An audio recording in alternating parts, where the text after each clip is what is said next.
ভালোবাসা, একটা দায়িত্ব, একটা অনুভবের নাম আপনার উপস্থিতি থাকা সত্ত্বেও যদি সেই মানুষটা বারবার একাকিত্বের গভীরে হারিয়ে যায়, তাহলে একটু থেমে ভাবুন, আপনি কি সত্যিই তাকে ভালোবাসেন?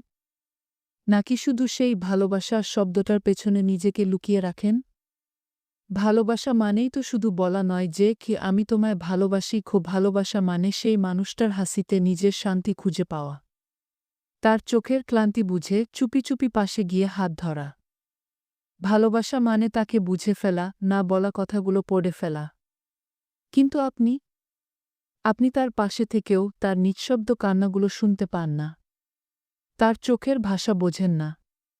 আপনি ভাবেন আপনি তো আছেন, সম্পর্কটা তো আছে, তবে সমস্যা কোথায়? সমস্যা এই যে আপনি আছেন কেবল শরীরের পাশে, মনের পাশে নয়।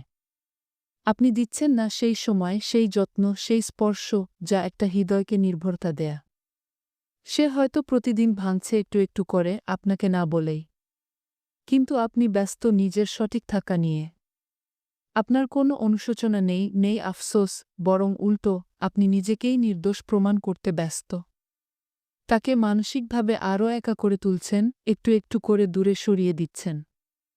ভালোবাসা কখনো এতটা একতরফা হতে পারে না। ভালোবাসা কখনো এমন নির্মম হতে পারে না।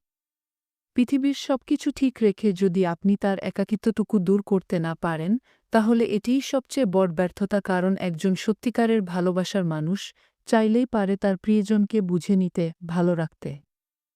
ভালোবাসা কখনো আমি ঠিক আছি দিয়ে শেষ হয় না। ভালোবাসা মানে তুমি কেমন আছো? এই প্রশ্নে প্রতিদিন নতুন করে সাড়া পাওয়া। ভালোবাসা মানে তার সমস্ত কষ্টের ভাগিদার হওয়া। তাকে বলা, তুমি একা নও, আমি আছি সবসময়। তাই যদি আপনি তাকে ভালোবাসেন, তবে তার ভালো থাকা আপনারও দায়িত্ব।